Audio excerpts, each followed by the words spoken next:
اسأل أغلب الناس دلوقتي حابب تشتغل إيه؟ يقولك أي حاجة في مجال التكنولوجيا والكمبيوتر، ورغم إن المجال ده كبير ومتشعب ولكن الأغلب مركز على البرمجة، على اعتقاد إنه المجال الوحيد اللي بيحقق أفضل عائد في الوقت الحالي. ناقص 3 جنيه 75 قرش. بالإضافة إنه بيدي حرية العمل من أي مكان، ومش محتاج تكون في المكتب طول الوقت. من الآخر لابك الجميل ونتك وعيش يا معلم. وبنلاحظ كمان ناس كتير بتقولك أنا عايز أعلم ولادي من وهم صغيرين البرمجة علشان سمعت إنها بتخلي الشخص أذكى.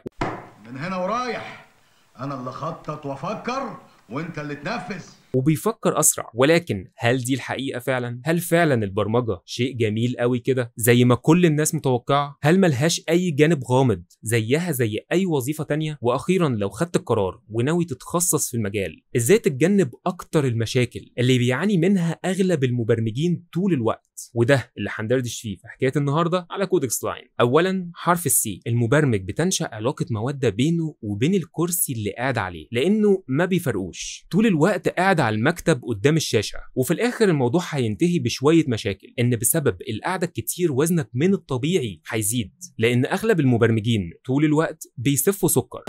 كيس كبير كده لميلي فيه بقى ايه شويه شوكولاتات على شويه شيبسيهات على حاجه ساقعه، بمعنى بياكلوا سكر كتير علشان الحاجات المسكرة بتحسن المود، ولكنها طبعا عادة خاطئة، وفي الآخر هتوصلك إنك هتبقى قد الدنيا، أو على الأقل أنت والكرسي هتبقوا حجم واحد تقريبا. وعادة بتبدأ تتحول إلى شيء شبيه بحرف السي بسبب إنك طول الوقت قاعد مش مستقيم ومنكب على الشاشة وبتسرح وبتنسى تعدل وضعك. وأخيرا لو مش لابس نظارة هتلبس واحدة قريب، لأن بسبب النظر المتواصل للشاشة هيجيلك جفاف عين، واللي هيؤدي بعد كده إلى صداع، وبعدين فقد التركيز، وفي النهاية لا قدر الله ضعف النظر. وعلشان تتجنب ده مش هقولك تجري على أقرب جيم ليك وتجدد الاشتراك وتفرهد نفسك، ولكن ممكن تواظب على شوية الحاجات دي. أولا قاعدة الثلاث عشرينات، أي كل 20 دقيقة تاخد راحة وتبص إلى أي شيء بعيد عنك حوالي 5 متر لمدة 20 ثانية، وبعدين ارجع كمل. ويا سلام لو خليت جنبك قطرة لجفاف العين، مش مكلفة ولكن هتوفر عليك كتير في المستقبل. ثانيا إن كل ساعة لازم تقوم تحرك جسمك شوية علشان ما تاخدش الوضعية اللي قلنا عليها، وممكن تسيب جنبك تايمر علشان ينبهك، وبدل ما انت تبقى مكسل تقوم تحجز في الجيم تقوم تحجز عند دكتور العظام لا قدر الله. ثانيا صديق المبرمج القلق. وظيفة المبرمج تعتبر من اكتر الوظائف اللي بتسبب قلق متواصل للي شغالين فيها، وده بسبب عوامل كتير، ولكن هنركز على الاهم. اولهم هو الجزء اللي محدش بيحبه، هو الديدلاين، لانه شيء مفروض عليك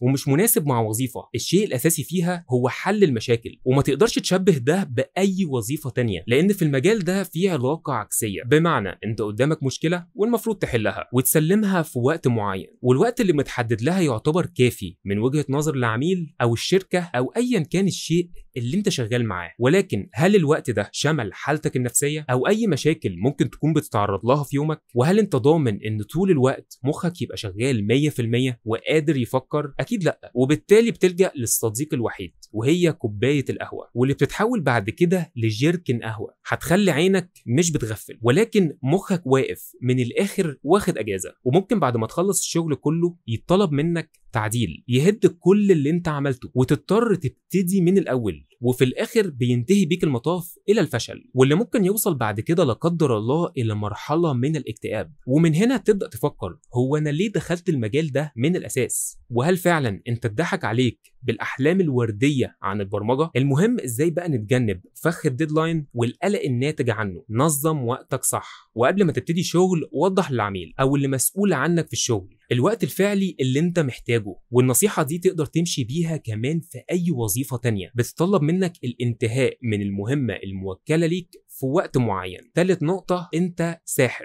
تلاقي العميل طالب منك تعمل له مشروع معين، تيجي بقى تسأله عن المتطلبات او ايه اللي هيعمله بالظبط بالأداة دي، تلاقيه هو نفسه مش دارس الموضوع ولا حتى عارف هو عايز ايه، ولكن هو متوقع منك انك تبقى عارف كل حاجه وبتتنبأ بالمستقبل. حضرتك ابراهيم ده لسه متعين جديد، ما يعرفش ان احنا ممكن نشغل المطعم لحضرتك اللي انت عايزه، ولذلك لازم توضح ده للعميل وتبدأ تتناقش معاه في كل النقاط اللي بتخص المشروع من الاول كده وبشكل واضح، والاتفاق عليها من الاول، واللي هيكون توفير وقت ومجهود وكذلك تكلفة لجميع الاطراف، وهو نفسه هيشكرك على ده بعد كده. رابعا، القاعدة الثابتة في البرمجة، وهي ان مفيش حاجة ثابتة. ابراهيم مبرمج بقاله فوق ال 15 سنة شغال بلغة جافا، ووصل لمستوى عالي جدا من الاتقان للغه، وبنى لنفسه عملاء وشركات بقت اوقات بتطلبه بالاسم. من الاخر بقى هو واللغه شيء واحد. وتمر السنين وتبدا تظهر حاجه كده اسمها جافا سكريبت، يبدا ابراهيم يتريق عليها ويقول لك ايه اللغه دي اللي حتى اسمها سرقه من جافا،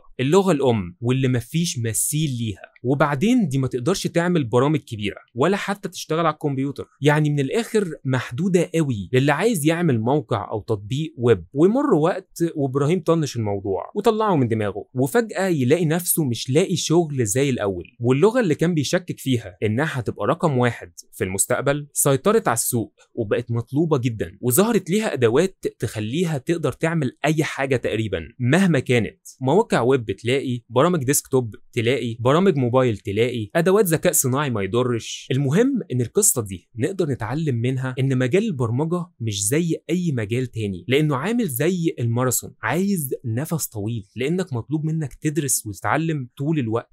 وممكن تقول لي ما اي وظيفه تانية مطلوب مني اتعلم وانمي خبرتي فيها طول الوقت، صح، ولكن مش بنفس السرعه اللي في مجال التكنولوجيا والبرمجه خصوصا. انت تنام النهارده وانت في بطنك بطيخه صيفي، تقوم بكره على تكنولوجيا جديده تغزو السوق. من الاخر انت مطلوب منك كل شويه تشوف ايه الجديد وتتعلمه، والا مش هيكون ليك مكان في المجال، والافضل تشوف مجال تاني. من الاخر المجال ده بيحب الزياده، بيحبك تكون بتتعلم عنه اكتر واكتر. خامسا، الصمت. لو دخلت شركه برمجه من الشركات الكبيره، وطبعا علشان النوع ده من الشركات هو اللي عنده القدره على توفير بيئه عمل مناسبه للمبرمجين، هتلاقي ان الانطباع السائد هو الهدوء القاتل، صوت صرصور الحقل. من الاخر ناس كتير موجوده في المكان محدش بيعمل صوت، الصوت الوحيد اللي ممكن تسمعه هو صوت تكتكه المفاتيح. المهم ان المبرمجين بيبقوا في الوضع ده لفتره طويله، مفيش تفاعل مع الناس، واللي بيخلي مع الوقت شعور العزله والوحده يبدا يظهر. بالاضافه ان عدم التفاعل مع الناس بسبب انك بتقضي يمكن 3/4 يومك شغال، انك احيانا بتفقد القدره على الحوار، وبتعتبر الكلام مع الناس بالنسبه لك اصعب بكتير من انك تحل مشكله مستعصيه. ومع الوقت بتبدا تتعامل مع الناس على انهم آلات، وبتنسى ايه الكلام اللي المفروض يتقال وايه اللي ما يتقالش، وبتنسى تقاليد مجتمعك اللي عمر ما الواحد بيتعلمها الا لما بيتفاعل مع الناس كتير. ولذلك هتلاحظ ان معظم شركات البرمجه بتوفر للمبرمجين صالات العاب جماعيه، وبتجبرهم كلهم ياخدوا وقت للراحه، ولازم يقضوا الوقت ده مع زمايلهم. وده لانهم عارفين ان البرمجه زي ما بتخلي الشخص ذكي وعنده تفكير منطقي، تقدر انها تدمر شخصيته وتجعله انطوائي. طيب لو انا شغال في وظائف الفريلانسنج، يعني مش بكون في المكتب او الشركه طول الوقت، مفيش اي مشكله، لازم تحدد وقت في يومك تخرج وتتعامل مع الناس، او غير روتينك اليومي. كمثال، بدل ما تصلي في البيت انزل صلي في الجامع، ساعتها تبقى ضربت عصفورين بحجر. اولا منها انك كسبت ثواب علشان صليت في الجامع، وثانيا تبقى تفاعلت مع الناس، واخيرا حركت جسمك شويه. نتيجه لكل النقاط اللي فاتت دي، من الطبيعي انك تبقى في ضغط نفسي طول الوقت، واللي اغلبنا ممكن ما يكونش عنده قدره على تحمل الضغوط دي كل يوم. وفي الاخر يا اما هتفقد الشغف في التعلم وادائك هيقل، وفي الاخر هتسيب المجال، ويبقى كل السنين اللي قضيتها علشان تخش المجال ما كانش ليها اي لازمه من الاول. ولذلك قبل ما تقرر انك عايز تخش مجال البرمجه بالذات، لازم تعرف ان الموضوع بياخد وقت، والرجوع في نص الطريق يعني معناها انك هتخسر كل المجهود اللي مريت بيه. وعلشان كده افضل نصيحة هي انك تختار المجال اللي انت حبه، مش اللي بيجيب فلوس كتير، او حد قرر انك تبقى في المجال ده وما كانش اختيارك من الاول، عشان ما تندمش وتلاقي ان كل طموحاتك دي كانت احلام. مش عيب في المجال، ولكن سوء اختيار منك لهدفك كلفك سنين من عمرك. في امثلة كتير لناس ناجحة في مجالات مختلفة، وده بسبب انهم بيحبوا اللي بيعملوه. ولذلك في اعتقادي ان مقولة حب ما تعمل حتى تعمل ما تحب مقولة خاطئة 100%، ومعناها دلوقتي انك تستسلم وما تعفرش علشان تحقق حلمك، لانها ما نفعتش مع كتير من الناس، وده يمكن بسبب تغير ظروف الحياة والزمن اللي انتشرت فيه ساعتها. والنصيحة الصح من وجهة نظري هي اشتغل الشغلانة اللي انت حاببها عشان تعيش سعيد وما تندمش على الوقت اللي ضاع من عمرك. ولحد هنا انا خلصت، واشوفكم في الحكاية اللي جاية على كودكس لاين، والسلام عليكم.